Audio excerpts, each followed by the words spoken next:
Alam mo yung mga pwedeng gawin doon sa mga senador, katulad ni Chis Escudero, na ayaw gawin yung trabaho nila? Ano yung options? Quite honestly, napaka-limited ng options. Normally kasi yan, kung public official, ang recourse mo, una, ombudsman. Pero malinaw, sa ombudsman law, hindi saklaw ng jurisdiction ng administrative authority ng ombudsman ang members ng Congress. Tama. So ang mga senador, hindi covered. Diba? Hindi pwedeng sa ombudsman ka mag-file ng reklamo. Gaya ng binanggit mo, hindi sila impeachable officials. Hindi sila kasama sa listahan.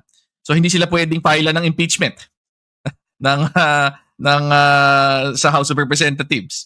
Okay? Pwede ba silang kasuhan criminally? Posible. Pero naghanap ako actually ng pwede. Sa ilalim ng Anti-Graft and Corrupt Practices Act, 'di ba? Republic Act 3019, meron Section 3 at mayroong isang provision sa Section 3 na nagsasabi na kapag nag-cause ka ng damage to any party, and I suppose pwede mong extend yon to di ba, the Filipino people at large, pwedeng magkaroon ng liability. Pero ang tanong kasi doon, again, medyo unprecedented use yun nung ganong klaseng provision. Kasi usually, eto yan kapag may ginawang unconstitutional ang Senado o ang Kongreso, usually sa context ng pagpasa ng batas, di ba? Magpapasa ka ng batas, i-declare ng Supreme Court na unconstitutional, wala namang consequence sa individual senator o sa individual congressman na bumoto doon. I-declare lang unconstitutional pero walang parusa. Kasi nga, ang ideya dito, pag kumikilos sila, ang assumption, nag-a-act naman sila in good faith. Na yung ginagawa nila, naniniwala naman sila na sang-ayon sa konstitusyon. Kaya posible sila magkamali. So kaya nga yung Supreme Court pwede mag-step in para i-correct. Diba? Sasabihin, hindi nyo pwedeng gawin yan. Pero hindi sila pinaparusahan. Para doon sa... So, para umabot sa punto na posible mang masampahan mo ng some kind of criminal case, kailangan mo munang mapatunayan na talagang sadya nilang ginawa kahit na alam nilang may paglabag sa konstitusyon. Ako tingin ko naman kahit na paano sinusubukan nilang gawan na ng excuse. Di ba? Yung speech ni Senate Majority Leader Francis Tolentino, isa pang abogado. Nagsasite siya ng mga Supreme Court cases na tingin ko, hindi na yan pwedeng tumawid sa 20th Congress, etc. Ganyan, di ba? Kahit na mali.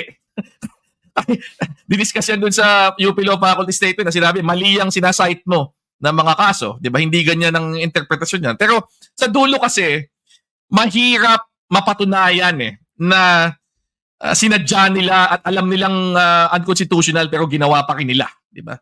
So ultimately, anong sagot? Kailangan na lang talaga natin hintayin ang susunod na eleksyon. Kasi the other option is, papayal ka ng ethics case sa Senado at didisiplinahin nila yung sarili nilang membro na halos imposibleng mangyari. Diba? Parang never ko pang nakita na actually nangyari yun. Diba? Na meron nagsampa ng ethics complaint sa isang senador, sa isang, yung ethics committee yun ng mga senador din. Sila para malinaw. Sila rin yun. Never pa ako nakakita na kumilos yung para parusahan ang isang member na. Although theoretically, it's within their own power to censure their own members. Pero kung sabihin na natin yung pinagmamalaki ni Senator Bato de la Rosa na meron akong mga numero na para ipasa itong resolution ko for dismissal, de facto dismissal, isipin mo, ilan yun? Majority. So, 12 out of the 23 na naiiwan. Pumirma doon. Ang saka pa na paparusahan nila sarili nila.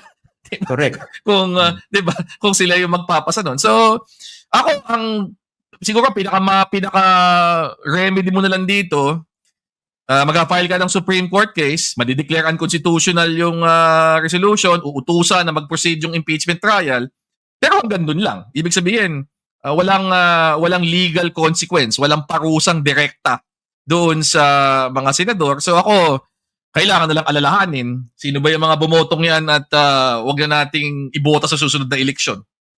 Correct. Ilista sa alaala, iukit sa bato. Diba? Wag na wag kalilimutan. Sa susunod na eleksyon, pumili ng mas matitinong mga senador. Hindi yung mga senador na loyal sa kanilang political interest o loyal sa kanilang mga politikong sinasamba.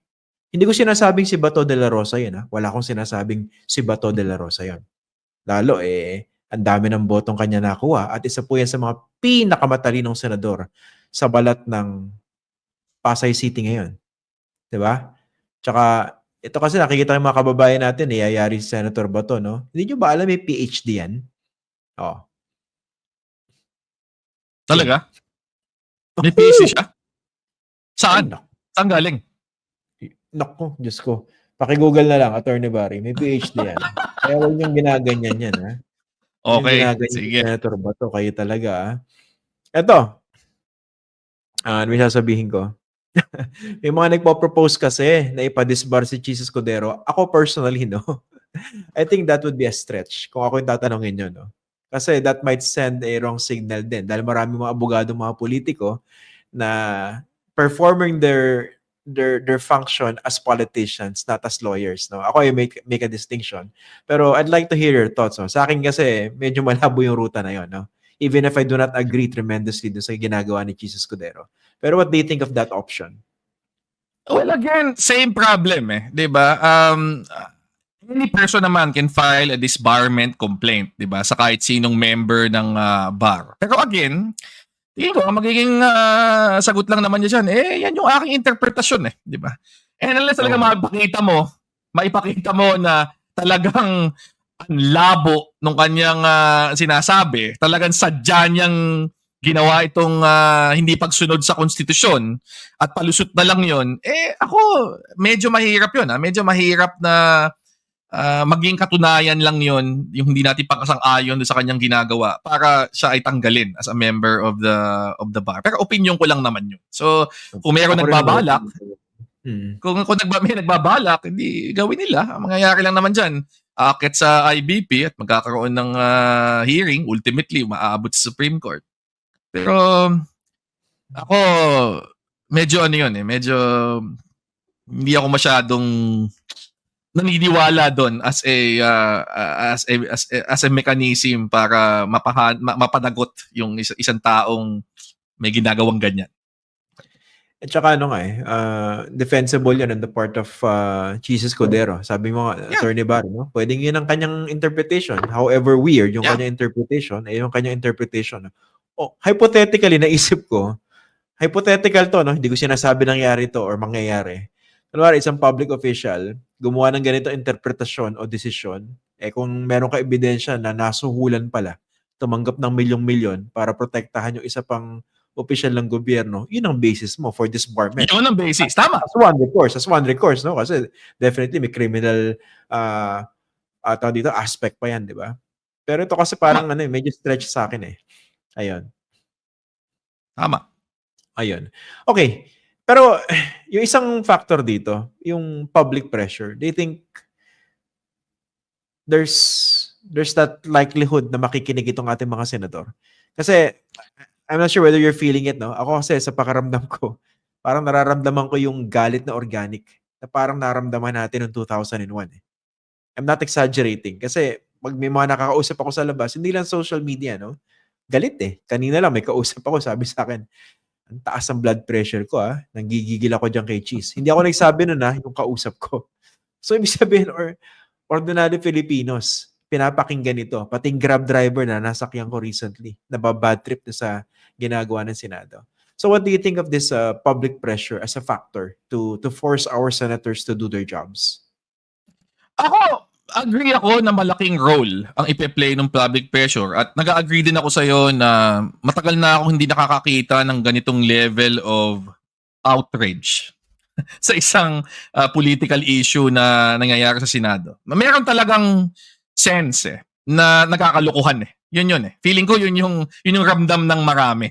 Naharapan na tayong niloloko nitong mga ito, di ba? Naghahanap na lang ng dahilan para wag gawin yung trial. Kasi wala pa kasi tayo dun sa question ng guilty pa o hindi si Sara Duterte. Wala pa tayo dun Pero yun man lang magkaroon ng trial para makita nating lahat, di ba? At baka pag-desisyon tayo, magkaroon tayo ng sarili nating opinion kung matibay ba yung ebidensya o hindi. Kung pati ba naman yun, hindi ibibigay sa atin at gagawan ng kung anumang dahilan na parang napakanipis naman nung batayan.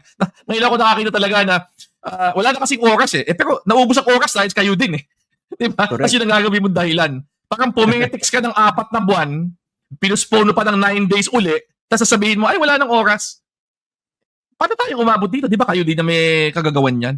But anyway, ang ano lang doon is, kahit pa paano elected officials to mga to. Di ba? May mga yan, may mga ambition pang magpatuloy ang kanilang political career in whatever capacity. So sa tingin ko kahit pa paano may epekto yung public pressure.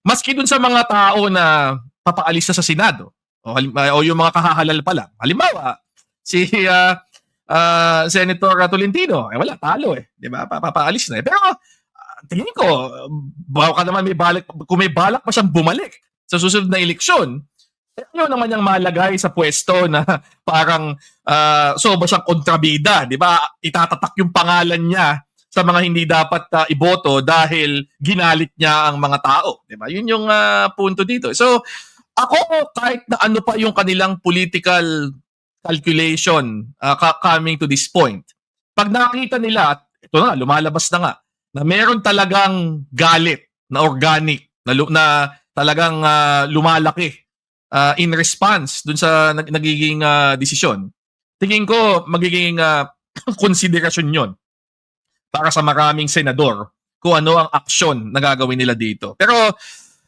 ang likely dyan, feeling ko at best, ipapasa na lang nila sa susunod na na Senado. Ibig sabihin, hindi na lang mag-a-act dito. Bahala na, yung susunod na lang. Para hindi na namin problema. Alam mo naman, di ba? Parang, naku naman, hindi naman as if makikipag-unahan yan eh. Sa ganyan eh, di ba? Parang, yun ang nakakalungkot. Yun ang nakakalungkot, di ba? Parang, binoboto mo itong mga taon to para maging kinatawa natin. Ini-expect mo titindig para sa tama, para sa interest ng taong bayan. Pero pag nagkakaroon ng ganito kasimpleng usapin, parang nawawala yung tapang. Di ba? Ako personally, kahit ako sabihin to, sobrang personally offensive para sa akin. Dahil, ang linaw ang linaw ng konstitusyon. And sa akin, hindi naman ito yung unang panahon na nagkaroon tayo ng impeachment. And at least, yung mga dating Senado had enough, delikadesa, di ba? Para wala na ako yung salitang magamit. Para ipagpatuloy man lang eh. Di ba? Alam mo ba yon? Simulan man lang. Para magkaroon man lang ng trial. Hindi yung parang dadaanin mo sa kung anong palusot para wag niyong isimulan. Parang para sa akin, ito na talaga yung height ng kaduwagan at pagbibitaw sa tungkulin na nakita ko ever. Di ba? Sa kasaysayan ng ating Senado. At nakakalungkot yun. Di ba? Na ganito na pala yung quality ng mga senador natin. Although to be fair, hindi namang lahat. Meron ka namang Risa Ontiveros at meron ka namang Coco Pimentel na kahit pa paano very consistent sa kanilang. At balita ko si Senator Sherwin Gatchalian yata, nagbahayag na rin yata na gusto niya magpatuloy. So, baka naman Ito yata si JV Hers ito. Baka naman yung sinasabi nating makikinig pa rin kahit paano sa public opinion ay unti-unting magka-traction sa Senadong ito at gawin naman sana nila ang kanilang tungkulin, di ba? Hindi lang naman ang hinihingi natin eh. At saka lastly, Attorney Barren, kung ikaw ba naman yung senador, how far are you going to go to protect something that is clearly wrong? Kung pinagmumura ka na ng taong bayan, di ba? Hanggang saan ka? Di ba, kunwari, wala ka na mukha harap. Kunwari, senador ka, pagpunta pa sa mall, sama ng tingin sa'yo kasi alam nila, ginagago mo sila di ba? Kahit pa paano, tatablan din naman ng hiya yung ibang mga senador Although may mga ilan siguro parang hindi tatablan, di ba? Pero I would think marami sa kanila tatablan di ba? Well, I hope tinatablan pa sila.